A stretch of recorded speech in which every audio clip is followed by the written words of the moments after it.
Hello, good day everyone. My name is Michelle G. Dumpa and we are the Group 9. So today we will talk about the problem solving and reasoning with the title of the purpose and the usefulness of problem solving and reasoning with the theme of knowing the purpose and useful of problem solving and reasoning. The objectives. The first one is select and use appropriate concepts and methods from a variety of disciplines to solve problems and effectively and creatively. The second one is this allows students to be lifelong learners and more flexible and adaptable in the future. And the third one is describe ways to aid in understanding the problem as identify the words in a problem that describes mathematical relationships, operations, and numerical values. Problem solving and reasoning is vital in our daily life situations. It helps us to make important decisions, discern the truth, solve problems, and ability to learn from new informations and experience because the reasoning skills determine how people comprehend, evaluate, and accept claims and arguments.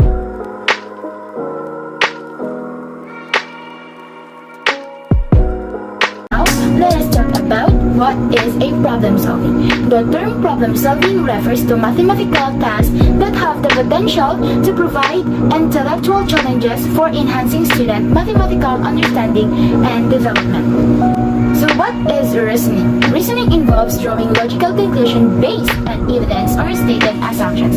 Sense making may be considered as development understanding of a situation, context, or concept by connecting it with existing knowledge or previous experience. So now, let us talk about the three kinds of a reasoning. The first one is the intuition. Intuition, as used by the modern mathematician, means an accumulation of attitudes, including beliefs and opinions, derived from experience, both individual and cultural. It is closely associated with mathematical knowledge, which forms the basis of intuition. It is also called reasoning by guessing and reasoning by common sense and required less mental activity. Intuition, it is the ability to acquire knowledge without proof or evidence or without understanding how the knowledge are acquired. In short, it is a belief or an opinion. Example, we have two books. As you can see here.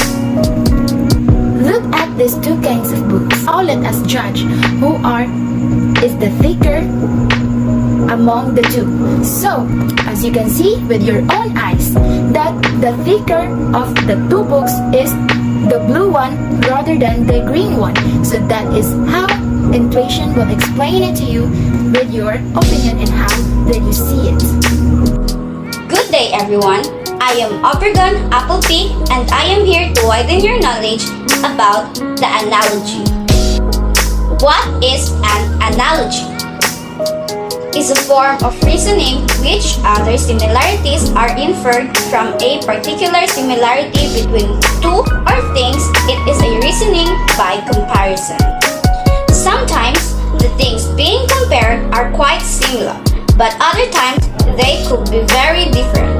Nevertheless, an analogy explains one thing in terms of another to highlight the ways in which they are alike. An analogy is saying something is like something else to make some sort of explanatory point. For example, life is like a box of chocolates. You never know what you're gonna eat. You can use metaphors and similes when creating an analogy. When using an analogy in scenario, it's like comparing one thing if what thing you want to wear or use.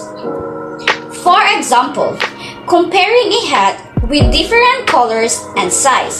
By comparing them, you will know what hat do you want to wear and that suits you. Deductive reasoning is a simple form of arriving at a conclusion by joining two or more pieces of information. It is a process of logical reasoning, which processes two or more premises to arrive at a logical conclusion. Deductive reasoning does not depend on approximation or the concept of guessing. Deductive reasoning takes in a lot of premises or observations and confirms one premise with another premise to arrive at a conclusion. Deductive reasoning is often used to test hypotheses and theorems. With this type of reasoning, if the premises are true, then the conclusion must be true. For example, all dogs have ears. Golden retrievers are dogs. So the solution, therefore, they all have ears. Another example, all racing cars must go over 80 miles per hour. The Dodge Charger is a racing car. So the solution, therefore, it can go over 80 miles per hour. Hi, my name is Lovely Jane Bertama. Now, we will discuss about inductive reasoning.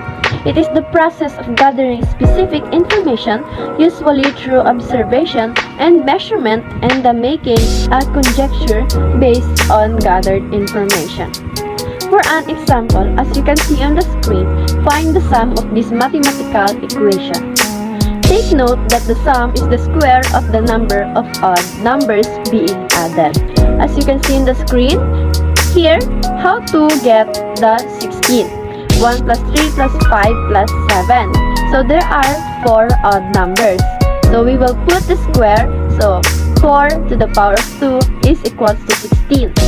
And next is to find this 1 plus 3 plus 5 plus 7 plus 9 is equals to blank. Now, there are 5 odd numbers and we will put the square. So, 5 to the power of 2 is equals to 25. To get the n, or the 1 plus 3 plus 5 plus open parenthesis 2n minus 1 close parenthesis. An example scenario of inductive reasoning. When you notice in a house that every chair inside the living room and in the dining room are all brown. So in conclusion, that all chairs and sofas in the house are all brown. Good day everyone, I am Hannah Claire P. Reyes and today we will tackle about if-then statements and converses. A conditional statement, also called an if-then statement, is a statement with a hypothesis followed by a conclusion. A conditional statement has two parts. The first one is hypothesis, which is if, and the second one is a conclusion, which is then. In fact, conditional statements are nothing more than if-then statements.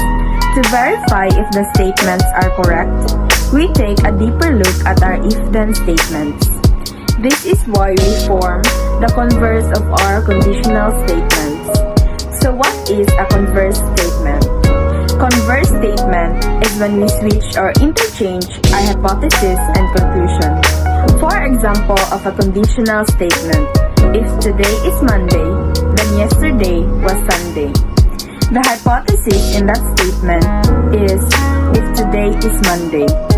So our conclusion must follow, which is then yesterday was Sunday. Converse statement is found by rearranging the hypothesis and the conclusion of a conditional statement. So the converse statement is if yesterday was Sunday, then today is Monday. And this is Monica O'Nahara. So moreover, a converse statement is the opposite of a conditional statement. It is to be noted that not always the converse of a conditional statement is true. And here the example. If Monica thirsty, then she drinks water, and that's a condition. And the converse statement, if Monica drinks water, she is thirsty.